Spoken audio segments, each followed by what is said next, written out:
ಪ್ರತಿಯೊಬ್ಬರು ನಿಮ್ಮನ್ನು ಪ್ರತಿದಿನವೂ ಸಹಿತ ಪ್ರಶ್ನೆ ಮಾಡ್ತಾ ಕೂತ್ಕೊಂಡ್ರೆ ನಮಗೆ ಚುನಾವಣೆ ಹಾಕಬೇಕು, ನಾವ್ಯಾಕೆ ಜನರ ಮಧ್ಯೆ ಹೋಗ್ಬಿಟ್ಟು ಚುನಾಯಿತರಾಗಬೇಕು, ನಮ್ಮ ಪ್ರಣಾಳಿಕೆ ಹೇಳಬೇಕು. ನಿಮ್ಮನ್ನೇ ಪ್ರತಿದಿನವೂ ಸಹಿತ ನಿಮ್ಮನ್ನೇ ಕೇಳ್ಕೊಂಡು ಒಂದು 10 ಜನ ಏನು ಇದಿರಲ್ಲ, ನೀವು ನಿಮ್ಮನ್ನೇ ಕೇಳ್ಕೊಂಡು ನಾವು ಆಡಳಿತ ಮಾಡಬೇಕಾಗುತ್ತೆ. ಪ್ರಜಾಪ್ರಭುತ್ವ ಇವ್ರ ಬಾಯಲ್ಲಿ ಅಷ್ಟೇ, ನಡವಳಿಕೆಯಲ್ಲಿ ಅದರ ವಿರುದ್ಧ.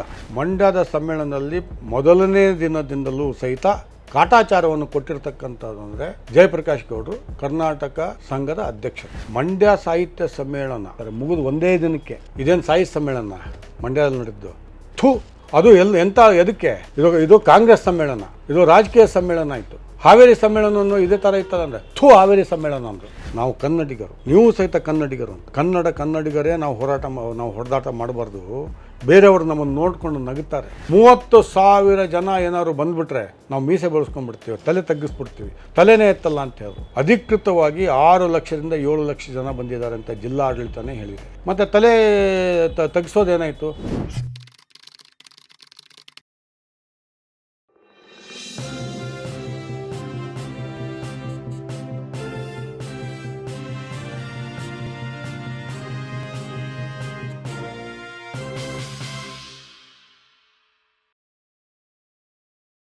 ಈಗ ಸಾಹಿತ್ಯ ಪರಿಷತ್ತಿನ ಬಗ್ಗೆ ನಿಮಗೆ ಬುದ್ಧಿ ಹೇಳುವಂತ ಸಾಹಿತ್ಯ ಪರಿಷತ್ತಿನ ಹಿತವನ್ನ ಬಯಸುವವರು, ಏಳ್ಗೆಯನ್ನ ಬಯಸುವವರು, ಕೋರ್ಟ್ ಅಲ್ಲಿ ಕನ್ವಿಕ್ಟ್ ಆಗುವವರು ಮತ್ತೆ ಇಲ್ಲಿ ಬಂದು ಈ ಪಾರಂಪರಿಕ ಕಟ್ಟಡಕ್ಕೆ ಪೋಸ್ಟರ್ ಅಂಟಿಸ್ತಾರೆ. ಹೌದು, ಅಂದ್ರೆ ಅವ್ರ ಬುದ್ಧಿ ಆ ಮಟ್ಟದ್ದು. ಎರಡನೇದಾಗಿ ಕೋರ್ಟ್ ಅಲ್ಲಿ ಒಪ್ಕೊಂಡಿದ್ದಾರೆ. 3,600 ತಪ್ಪಾಗಿದೆ ನಮ್ಮಿಂದ 3,600 ರೂಪಾಯಿ ದಂಡ ಕಟ್ಟಿದ್ದಾರೆ. ಕ್ರಿಮಿನಲ್ ಕೋರ್ಟ್ ಅಲ್ಲಿ ದಂಡ ಕಟ್ಟಿದ್ರು ಸಹಿತ ಕನ್ವಿಕ್ಷನ್ನು. ಈ ಥರವರು ನಮಗೆ ಬುದ್ಧಿವಾದ ಹೇಳಕ್ಕೆ ಬಂದಿದ್ದಾರೆ. ಹಾಗಾಗಿ ಉದ್ದೇಶ ಗೊತ್ತಾಯ್ತಲ್ಲ. ಈಗ ಆಮೇಲೆ ಮತ್ತೇನೇನು ನಿಮ್ಮಲ್ಲಿ ನಡೀತು? ಇದು ಇಲ್ಲಿಂದ ಪ್ರಾರಂಭ ಆಯಿತು, ಇವರಿಂದನೇ ಪ್ರಾರಂಭ ಆಗಿದ್ದು. ಎರಡನೇದಾಗಿ ಆಗಲೂ ಸಹಿತ ಇವರಿಗೆ ಸಂಪೂರ್ಣವಾಗಿ ಬೆಂಬಲ ಕೊಟ್ಟಿರೋರು ಎಸ್ ಜಿ ಸಿದ್ದರಾಮಯ್ಯನವ್ರಿಗೂ ನನಗನ್ಸೋ ಮಟ್ಟಿಗೆ, ಅಥವಾ ದೂರದರ್ಶನದಲ್ಲಿ ನನಗೇನಾದ್ರು ಕಾರ್ಯಕ್ರಮ ಕೇಳಿದ್ರೆ ಏನೋ ಗೊತ್ತಿಲ್ಲ ನನಗೆ, ಅಥವಾ ನಾನು ಕೊಡದೇ ಇದ್ನೋ ಗೊತ್ತಿಲ್ಲ ನನಗೆ. ಯಾಕಂದರೆ 1000 ಜನ ಕೇಳ್ತಾಯಿದ್ರು. ವೈಯಕ್ತಿಕವಾಗಿ ಏನೂ ಇಲ್ಲ, ನನಗೆ ಗೊತ್ತಿಲ್ಲ ಅದು. ಅಥವಾ ಅವರೇನಾದ್ರು ಇಟ್ಕೊಂಡಿದ್ದಾರೆ ಯಾರಿಗೆ ಗೊತ್ತು, ಅಥವಾ ಯಾರನ್ನಾರು ಕಳಿಸಿದ್ರ ಅಥವಾ ಏನಾದ್ರು ಮಾಡಿದ್ರೆ ಯಾರಿಗೆ ಗೊತ್ತು ನನಗೆ. ಯಾಕಂದರೆ ಕೆಲವೊಂದು ಹಿಡನ್ ಅಜೆಂಡಾಗಳಿರುತ್ತೆ ನೋಡಿ. ಹೌದು. ಹಾಗಾಗಿ ನನಗೆ ಗೊತ್ತಿಲ್ಲ, ಅವರೇ ಹೇಳಬೇಕು ನನ್ನ ವಿರುದ್ಧ ಯಾಕೆ ದ್ವೇಷ ಕಾರ್ತಾ ಇದ್ದಾರೆ, ಯಾಕೆ ಹಗೆತನ ಕಾರ್ತಾ ಇದ್ದಾರೆ. ಎರಡನೇದಾಗಿ ನಾನು ಪ್ರಣಾಳಿಕೆಯಲ್ಲಿ ಬಂದಾಗ ಅದು ಯಾವುದೇ ಸಿದ್ಧಾಂತ ಇರಲಿ, ಸಿದ್ಧಾಂತ ಒಪ್ಕೋಬೇಕು ನೀವು ಪ್ರಜಾಪ್ರಭುತ್ವದಲ್ಲಿ. ನಮಗೆ ಆಡಳಿತ ಮಾಡೋದಕ್ಕೆ ಬಿಡಬೇಕು ನೀವು.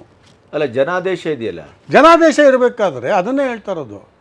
ನಿಮ್ಮ ಆದೇಶವನ್ನು ನಾನು ಪಾಲನೆ ಮಾಡಬೇಕು. ಯಾಕೆ? ನೀವ್ಯಾರು? ಜನಾದೇಶ ಕೊಟ್ಟಾಗ ನೀವ್ಯಾರು? ಹಾಗಾದರೆ ಪ್ರತಿಯೊಬ್ಬರೂ ನಿಮ್ಮನ್ನು ಪ್ರತಿದಿನವೂ ಸಹಿತ ಪ್ರಶ್ನೆ ಮಾಡ್ತಾ ಕೂತ್ಕೊಂಡ್ರೆ ನಮಗೆ ಚುನಾವಣೆ ಹಾಕಬೇಕು, ನಾವ್ಯಾಕೆ ಜನರ ಮಧ್ಯೆ ಹೋಗ್ಬಿಟ್ಟು ಚುನಾಯಿತರಾಗಬೇಕು, ನಮ್ಮ ಪ್ರಣಾಳಿಕೆ ಹೇಳಬೇಕು. ನಿಮ್ಮನ್ನೇ ಪ್ರತಿದಿನವೂ ಸಹಿತ ನಿಮ್ಮನ್ನೇ ಕೇಳ್ಕೊಂಡು ಒಂದು 10 ಜನ ಏನು ಇದಿರಲ್ಲ, ನೀವು ನಿಮ್ಮನ್ನೇ ಕೇಳ್ಕೊಂಡು ನಾವು ಆಡಳಿತ ಮಾಡಬೇಕಾಗತ್ತೆ. ಮತ್ತು ಪ್ರಜಾಪ್ರಭುತ್ವದ ಸೈದ್ಧಾಂತಿಕವಾದ ಬೆಲೆಗೆ ಎಲ್ಲಿದೆ ಸರ್? ಪ್ರಜಾಪ್ರಭುತ್ವ ಇವ್ರ ಬಾಯಲ್ಲಿ ಅಷ್ಟೇ, ನಡವಳಿಕೆಯಲ್ಲಿ ಅದರ ವಿರುದ್ಧ. ಈಗ ನಾನೇ ನೋಡ್ತಾ ಇದ್ದೇನಲ್ಲ ಪ್ರತಿದಿನವೂ ಸಹಿತ ಅಡ್ಡಗಾಲನ್ನು ಹಾಕ್ತಾ ಇರೋದು. ಈ ಅಡ್ಡಗಾಲಿನ ಪರಂಪರೆ ಎಲ್ಲಿವರೆಗೆ ಬಂತು? ಈಗ ಮತ್ತೆ ನೀವೇ ಹೇಳಿದ್ರಿ, ಸವಾಲುಗಳು ಜೀವನದಲ್ಲಿ ಇದ್ದೇ ಇರುತ್ತಂತೆ, ಸವಾಲುಗಳು ಈಗ ನಡೀತಾ ಇದೆ. ಹಾಗಾಗಿ ಇದರ ಜೊತೆಗೆ ಕೆಲವು ಪಟ್ಟಬದ್ಧ ಹಿತಾಸಕ್ತಿಗಳು ಸೇರಿಕೊಂಡ್ರು. ಮಂಡ್ಯದಲ್ಲಿ ನಡೆದಂತಹ ಸಮ್ಮೇಳನದಲ್ಲಿ ಮೊದಲನೇ ದಿನದಿಂದಲೂ ಸಹಿತ ಕಾಟಾಚಾರವನ್ನು ಕೊಟ್ಟಿರ್ತಕ್ಕಂಥದ್ದು ಅಂದರೆ ಜಯಪ್ರಕಾಶ್ ಗೌಡರು, ಕರ್ನಾಟಕ ಸಂಘದ ಅಧ್ಯಕ್ಷರು. ಮೊದಲೇದಾಗಿ ಅವ್ರು ಏನು ಹೇಳಿದರು, ನನಗೆ ಅವರ ಕಟ್ಟಡ ಕಟ್ಟಬೇಕಾದ್ರೆ ನನಗೆ 2 ಲಕ್ಷ ರೂಪಾಯಿ ಕೊಡಿ ಸಾಹಿತ್ಯ ಪರಿಷತ್ತಿನಿಂದ ಅಂತ ನನಗೆ ಲಿಖಿತ ರೂಪದಲ್ಲಿ ಕೊಟ್ಟರು. ನೋಡಿ ಗಣಪತಿಯವರೇ, ನಾವೇ ಆರ್ಥಿಕವಾಗಿ ನಮಗೆ ಸುಭದ್ರರಾಗಿಲ್ಲ ಅಂತ ಸರ್ಕಾರದಿಂದ ಅನುದಾನ ತೊಗೊಳ್ತೀವಿ. ಸರ್ಕಾರದಿಂದ ಅನುದಾನ ತೊಗೊಂಡು ನಾನು ದಾನ ಮಾಡೋಕ್ಕಾಗತ್ತಾ? ಆದರೂ ಸಹಿತ ಅವ್ರೇನು ಹೇಳಿದ್ರು, ನಿಮ್ಮ ಹಿಂದಿನ ಅಧ್ಯಕ್ಷರಾಗಿರ್ತಕ್ಕಂಥ ಮನು ಬಳಿಗಾರರು 1 ಲಕ್ಷ ಕೊಟ್ಟಿದ್ದಾರೆ, ಅದಕ್ಕೆ ನೀವು ಕೊಡಿ. ಆಮೇಲೆ ಅಲ್ಲಿ ಅವ್ರ ಭಾಷೆ ಏನಂದರೆ ಕೊಡಿ ಅನ್ನುವಂಥ ಕೋರಿಕೆ ಇಲ್ಲ, ಕೊಡ್ರಿ. ಏನು ಕೊಟ್ಟರೆ ಏನಾಗುತ್ತೆ? ನಮ್ಮನ್ನು ಎಲ್ಲರೂ ಸಹಿತ ಜೀತದಾಳಗಳು ಅಂದ್ಕೊಂಡ್ಬಿಟ್ಟಿದ್ದಾರೆ. ಹಾಗಾಗಿ ನಾನು ಕರ್ನಾಟಕ ಆರ್ಥಿಕ ಇಲಾಖೆಯ ಕಾರ್ಯದರ್ಶಿಗಳಿಗೆ ಹೋಗಿ ಮಾತನಾಡಿ ಈ ಥರ ಕೇಳ್ತಾ ಇದ್ದಾರೆ ಅಂದಾಗ ಭಾಳ ಸ್ಪಷ್ಟವಾಗಿ ಹೇಳಿದರು, ಸರ್ಕಾರ ನಿಮಗೆ ಕೊಡ್ತಕ್ಕಂಥ ಅನುದಾನ ಯಾವ ಉದ್ದೇಶಕ್ಕಾಗಿ ಕೊಟ್ಟಿದೆ ಆ ಉದ್ದೇಶವನ್ನು ಬಿಟ್ಟು ನೀವು ಒಂದು ಪೈಸೆನೂ ಬೇರೆಯವ್ರು ಕೊಡೋಗಿಲ್ಲ, ಕೊಡಬಾರದು ಅಂತ ಹೇಳಿದಾಗ ನಾನು ಎಲ್ಲಿ ಕೊಡಲಿ. ಎರಡನೇದವ್ರು ಎಲ್ಲಿವರೆಗೆ ಹೇಳಿದರು ಅಂದರೆ, ಹಿಂದೆ ಮನು ಬಳಿಗಾರ್ ಅವರು ಕೊಟ್ಟರಲ್ಲ, ಅವರು ನಿಬಂಧನೆ ಬಾಹಿರವಾಗಿ ಕೊಟ್ಟರು, ಮೀರಿ ಕೊಟ್ಟರು, ಅವರಿಂದ ನೀವು ರಿಕವರಿ ಮಾಡಿ ಅಂತ ಹೇಳಿದ್ರು. ಹಾಗಾಗಿ ಇದೂ ಸಹಿತ ಅವ್ರ ಮನಸ್ಸಲ್ಲಿ ಇಟ್ಕೊಂಡ್ರು. ಎರಡನೇದಾಗಿ ನೀವಿಲ್ಲಿ ಬರ್ತೀರಾ, ನಮ್ಮನ್ನೇನು ನೀವು ಕೇಳೋದೇ ಅಲ್ಲ ಅಂತ. ಇದು ಅಖಿಲ ಭಾರತ ಸಾಹಿತ್ಯ ಸಮ್ಮೇಳನ. ಅಖಿಲ ಭಾರತ ಸಾಹಿತ್ಯ ಸಮ್ಮೇಳನದಲ್ಲಿ ನಮಗೆ ಕೆಲವು ಮಾರ್ಗದರ್ಶಿ ಸೂಚಕಗಳಿದೆ, ನಿಬಂಧನೆ ಇದೆ. ನಾವು ನಿಬಂಧನೆ ಪ್ರಕಾರ ಹೋಗಬೇಕಾಗತ್ತೆ. ಪ್ರತಿದಿನವೂ ಸಹಿತ ನಿಮ್ಮ ಮನೆಗೆ ಹೋಗಿ ಇವತ್ತು ಏನು ಮಾಡಲಿ ಅಂತ ಕೇಳೋತಕ್ಕಂಥದ್ದಲ್ಲ. ನನಗೆ ಅದಕ್ಕೋಸ್ಕರ ಚುನಾವಣೆಯಲ್ಲಿ ಗೆಲ್ಲಿಸಿಲ್ಲ. ನನಗೆ ಏನು ಜಯಪ್ರಕಾಶ್ ಗೌಡ್ರ ಮನೆಗೆ ಹೋಗಿ ಪ್ರತಿದಿನವೂ ಸಹಿತ ಕೇಳಿ ಅವರಿಂದ ನಿರ್ದೇಶನ ತೆಗೆದುಕೊಂಡು ನೀವು ಆಡಳಿತ ಮಾಡಿ ಅಂತ ನಮ್ಗೆ ಕೇಳಲಿಲ್ಲ. ಹಾಗಾಗಿ ನನ್ನ ಕೇಳೋದೇ ಅಲ್ಲ. ನಾನು ಒಂದು ಬಾರಿ ಅಧ್ಯಕ್ಷ ಆಗಿದ್ದೆ. ಎರಡನೇದಾಗಿ ಅವರಿಗೆ ಅವ್ರ ಮಾತಿನಲ್ಲಿ ಕೋರಿಕೆ ಅಥವಾ ಮನವರಿಕೆ, ಮನವಿ, ವಿನಂತಿ ಆ ಶಬ್ದಗಳೇ ಇಲ್ಲ. ಆ ಶಬ್ದಗಳು ಅವರಲ್ಲಿ ಇಲ್ಲವೇ ಇಲ್ಲ. ಆಮೇಲೆ ಒಂದೇ ಒಂದು, ಮಂಡ್ಯ ಸಾಹಿತ್ಯ ಸಮ್ಮೇಳನ ಡಿಸೆಂಬರ್ 20, 21, 22ಕ್ಕೆ ಮುಗೀತು. 23ನೇ ತಾರೀಕಿಗೆ ಪ್ರೆಸ್ ಕಾನ್ಫರೆನ್ಸ್ ಮಾಡ್ತಾರೆ, ಮುಗಿದು ಒಂದೇ ದಿನಕ್ಕೆ. ಇದೇನು ಸಾಹಿತ್ಯ ಸಮ್ಮೇಳನ ಮಂಡ್ಯದಲ್ಲಿ ನಡೆದ್ದು? ಸಾಹಿತ್ಯ ಸಮ್ಮೇಳನಕ್ಕೆ ಅಂತಾರೆ. ಹಾಂ, ಅದು ಎಂಥ ಎದಕ್ಕೆ? ಇದು ಕಾಂಗ್ರೆಸ್ ಸಮ್ಮೇಳನ, ಇದು ರಾಜಕೀಯ ಸಮ್ಮೇಳನ ಆಯಿತು. ಹಾವೇರಿ ಸಮ್ಮೇಳನವನ್ನು ಇದೇ ಥರ ಇರ್ತದೆ ಅಂದರೆ ಹಾವೇರಿ ಸಮ್ಮೇಳನ ಅಂದರು. ಇವತ್ತು ಹೇಳ್ತಾರೆ ಅಯ್ಯೋ ಅದು ಸುಮ್ಮನೆ ಆಡು ಭಾಷೆಯಲ್ಲಿ ಹೇಳಿದೆ ಅಂತ. ನಿಮಗೆ ಅನ್ನೋದು ಆಡು ಭಾಷೆ ಇರ್ಬೋದು, ನಮಗೆ ಸ್ವಾಭಿಮಾನ ಇರ್ತಕ್ಕಂಥವ್ರಿಗೆ. ನಾನು ಹಾವೇರಿ ಜಿಲ್ಲೆಯವನು ಅಲ್ಲ, ಆಡು ಭಾಷೆಯೋ ನುಡಿ ಭಾಷೆಯೋ ವ್ಯಾವಹಾರಿಕ ಭಾಷೆಯೋ ಗೊತ್ತಿಲ್ಲ, ಆದರೆ ನಮಗೆ ಗೊತ್ತಿರೋದು ಭಾಷೆ ಅಂದರೆ ಉಗುದ ಅಂತಲೇ ಲೆಕ್ಕ. ಮತ್ತು ನೀವು ಸಮ್ಮೇಳನಕ್ಕೆ ಕನ್ನಡಿಗರ ಹಬ್ಬ ಅನ್ನುವಂಥದ್ದನ್ನು ನೀವು ಅಂತಂದರೆ ನಿಮ್ಮ ಮನಸ್ಥಿತಿ ಯಾವ ಥರ ಇದೆ ಅನ್ನುವಂಥದ್ದು ಅದರ ಸಾಕ್ಷಿ ಪ್ರಜ್ಞೆ. ಅದರ ಸಾಕ್ಷಿ ಪ್ರಜ್ಞೆ. ಅಲ್ಲಿ ನನಗೆ 25 ಲಕ್ಷ ರೂಪಾಯಿ ಕೊಡಿ ಅಂತ ಕೇಳಿದ್ರು. ಯಾತಕ್ಕೆ? ಕರ್ನಾಟಕ ಸಂಘಕ್ಕೆ ನೀವು ಅಡ್ಡಗಾಲ ಹಾಕಬೇಡಿ, ನೀವೇನಾದ್ರು ಒಪ್ಪಿದರೆ ನಾವು ಜಿಲ್ಲಾ ಉಸ್ತುವಾರಿ ಮಂತ್ರಿಗಳು ಮತ್ತು ಡೆಪ್ಟಿ ಕಮಿಷನರಿಗೆ ನಾವು ಮನವರಿಕೆ ಮಾಡೋದು ನನ್ನ ಕೆಲಸ, ನೀವು ಒಪ್ಪಿಗೆ ಕೊಡಿ ಅಂತ. ನಾನು ಕೊಡೋಕ್ಕಾಗೋದಿಲ್ಲ ಅಂತ. ಅದನ್ನೂ ಸಹಿತ ಕರ್ನಾಟಕ ಸರ್ಕಾರದ ಆರ್ಥಿಕ ಇಲಾಖೆ ಗಮನಕ್ಕೆ ತಂದಿದ್ದೀನಿ ನಾನು. ಈ ಥರ ಹಿನ್ನೆಲೆಯಲ್ಲಿ ಅವ್ರಿಗೆ ದುಡ್ಡು ಕೊಡಲಿಲ್ಲ ಅಂತ ಹೇಳ್ಬಿಟ್ಟು ಕತ್ತಿ ಮಸೀತಾ ಇದ್ದಾರೆ. ಇದು ಸಾರ್ವಜನಿಕರ ವಲಯದಲ್ಲಿ ನಾನು ದಾಖಲೆ ಸಮೇತವಾಗಿ ಇಡ್ತೀನಿ.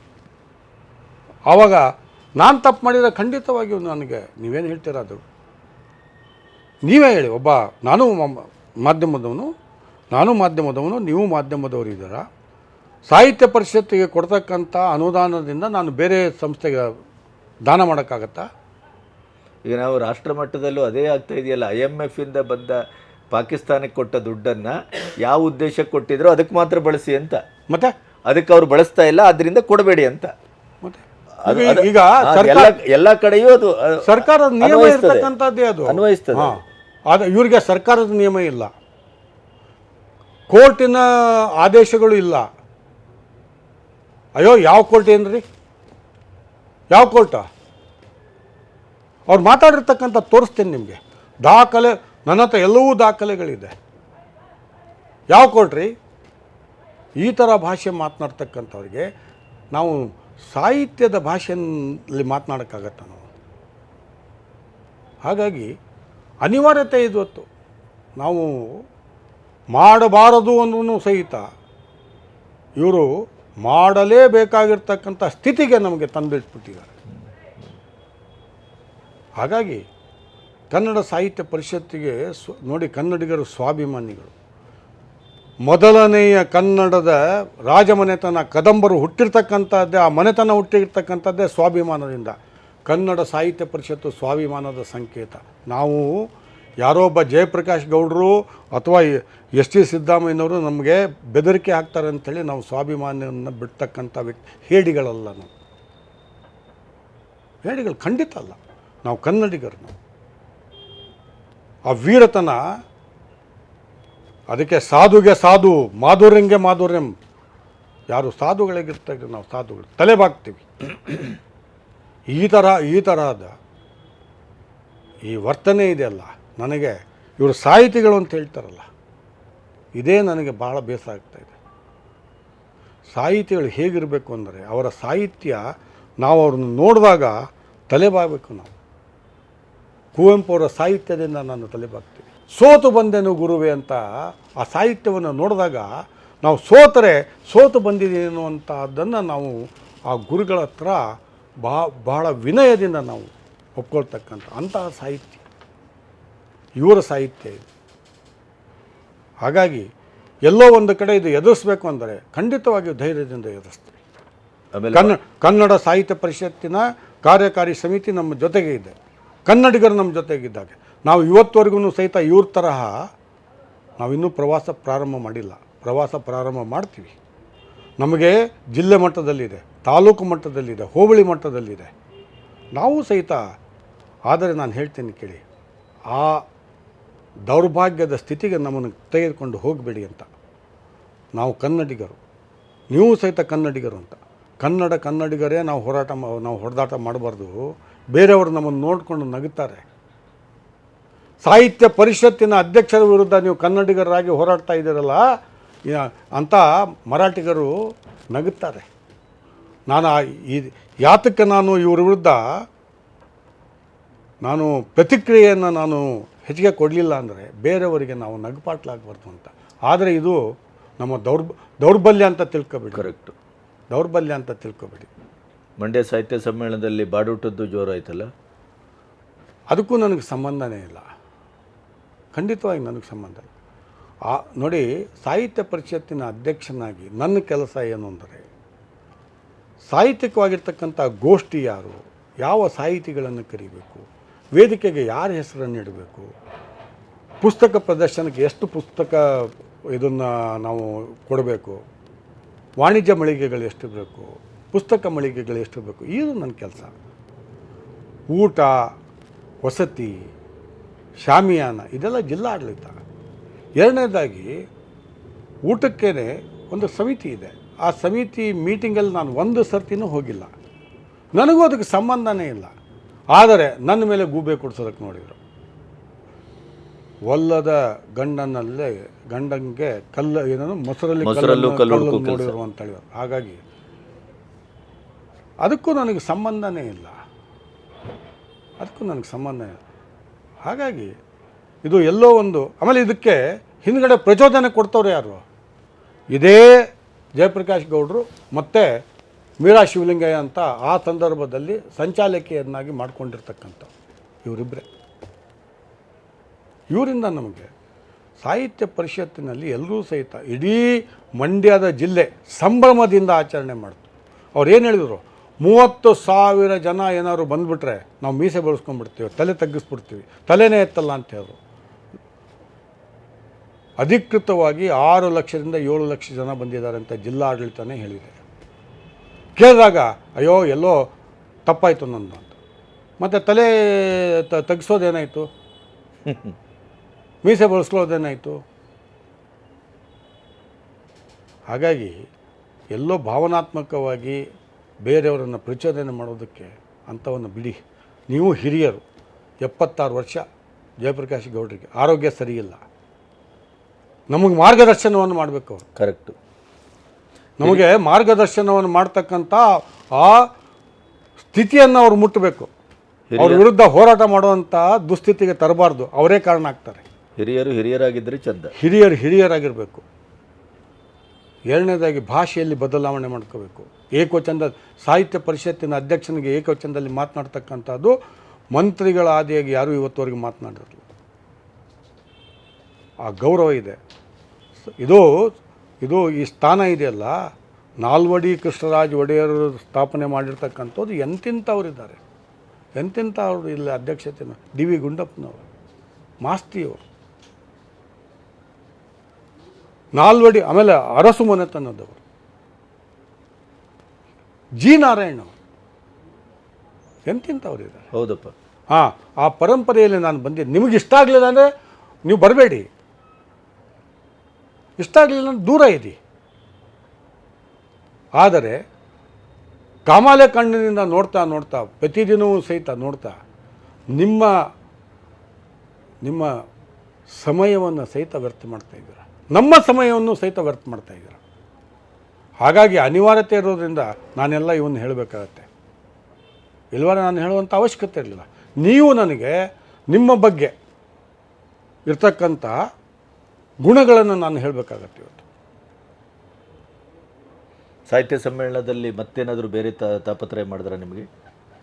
ನೋಡಿ, ಎಲ್ಲಿವರೆಗೆ ಅಂತಂದರೆ ಸಾಹಿತ್ಯ ಪರಿಷತ್ತಿನ ಅಧ್ಯಕ್ಷನಿಗೆ ಜೀವ ಬೆದರಿಕೆ ಹಾಕಿದ್ರು. ನಾನು ಕೋರ್ಟಿಗೆ ಹೋಗ್ಬೇಕಾಯ್ತು. ಅಲ್ಲಿವರೆಗೆ ಬಂತು. ಕೋರ್ಟಲ್ಲಿ ಇದೇ ಜಯಪ್ರಕಾಶ್ ಗೌಡರು ಏನು ಹೇಳ್ತಾರೆ ಅಂದರೆ, ಇಷ್ಟೆಲ್ಲ ವಿವಾದಗಳನ್ನು ಮಾಡಿದ್ರೂ ಸಹ ಏನೂ ಆಗಲ್ದೆ ಇವನು ವಾಪಸ್ ಹೋಗಿದ್ದಾನೆ ಅಂತ. ಅಂದರೆ ಇದರ್ಥ ಏನು? ಏನಾದರೂ ಆಗಬೇಕಿತ್ತು ಅಂತಲ ಅವರ ಮನಸ್ಸಲ್ಲಿ. ನೋಡಿ, ಸಾಹಿತ್ಯ ಪರಿಷತ್ತಿನ ಅಧ್ಯಕ್ಷನಿಗೆ ಯಾವ ಸ್ಥಾನ ಇತ್ತು ಅನ್ನೋದಕ್ಕೆ ಇವ್ರಿಗೇನೆ ಒಂದು ಉದಾಹರಣೆ ಹೇಳಬೇಕು. ಅವ್ರಿಗೆ ಇತಿಹಾಸ ಗೊತ್ತಿಲ್ಲ. ಮಾಸ್ತ್ರಿಯವರು ಡೆಪ್ಟಿ ಕಮಿಷನರ್ ಆಗಿರ್ತಾರೆ, ಸಾಹಿತ್ಯ ಪರಿಷತ್ತಿನ ಅಧ್ಯಕ್ಷರು ಆಗಿರ್ತಾರೆ. ಇದೇ ಗಾಂಧಿ ಬಜಾರಲ್ಲಿ ಮನೆ ಇರಬೇಕಾದ್ರೆ ಮನೆ ಆಫೀಸಿಂದ ಮನೆಗೆ ಹೋಗಿ ಕಾರನ್ನು ಬಿಟ್ಟು ಬರೀ ಕಾಲಲ್ಲಿ ಇಲ್ಲಿ ಬರ್ತಾಯಿದ್ರು. ಯಾಕಂದರೆ ಇದು ಸರಸ್ವತಿಯ ದೇಗುಲ ಅನ್ನುವಂಥದ್ದು. ರಾಜ್ಕುಮಾರ್ ಅವರು ಇಲ್ಲಿ ಬರಬೇಕಾದ್ರೆ ಅವರಿಗೆ ದಾದಾ ಸಾಹೇಬ್ ಫಾಲ್ಕೆ ಪ್ರಶಸ್ತಿ ಬಂದಾಗ ಇಲ್ಲಿ ಬರಬೇಕಾದ್ರೆ ಚಪ್ಪಲಿಯನ್ನು ಕಾರಲ್ಲಿ ಬಿಟ್ಬಿಟ್ಟು ಬರ್ತಾರೆ. ಆ ಗೌರವವನ್ನು ಇಟ್ಕೊಂಡಿದ್ದಾರೆ. ಅಧ್ಯಕ್ಷರನ್ನು ಸಹಿತ ಅಷ್ಟೇ ಗೌರವದಿಂದ ನೋಡ್ತಾಯಿದ್ರು. ಇವತ್ತು ಈ ಅಧ್ಯಕ್ಷರು ಅವ್ರನ್ನ ನಾವು ಏನೂ ಮಾಡಲ್ದೆ ಕಳಿಸಿದ್ವಲ್ಲ ಅನ್ನುವಂಥ ಹೀನ ಸ್ಥಿತಿಗೆ ಹೋದಾಗ ಇನ್ನೇನು ಹೇಳಿ. ಆಮೇಲೆ ಸಾಹಿತ್ಯ ಪರಿಷತ್ತಿನ ಅಧ್ಯಕ್ಷರಿಗೆ ಜೀವ ಬೆದರಿಕೆ ಅನ್ನೋದೇ ಅದು ಈ ವಲಯಕ್ಕೆ ಮಾಡುವ ಅಪಚಾರ. ಇದು ಸಾಹಿತ್ಯಕ್ಕೆ ಅಲ್ಲ, ಕನ್ನಡಿಗರಿಗೆ ಮಾಡಿರ್ತಕ್ಕಂಥ ಘೋರವಾಗಿರ್ತಕ್ಕಂಥ ಅಪರಾಧ, ಅಕ್ಷಮ್ಯ ಅಪರಾಧ ಇದು. ಯಾಕಂದರೆ ಇದು ಸೃಜನಾತ್ಮಕವಾದಂಥ ಚಟುವಟಿಕೆಯ ಒಂದು ಮತ್ತೆ ಗರ್ಭ ಇದು. ಆಮೇಲೆ ಅವ್ರ ಚಿಂತನೆ ಹೇಗಿದೆ ಅಂತ ನಾನು ಹೇಳ್ತಾ ಇರೋದು.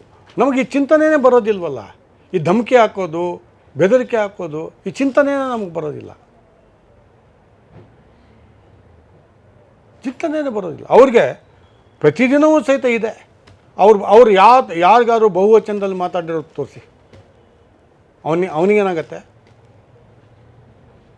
ಅವನು ಅನ್ನುವಂಥ ಶಬ್ದವನ್ನು ಬಿಟ್ಬಿಟ್ಟು ಅವರು ಅನ್ನುವಂಥ ಶಬ್ದ ಅವ್ರಿಗೆ ಬರೋದೇ ಇಲ್ಲ.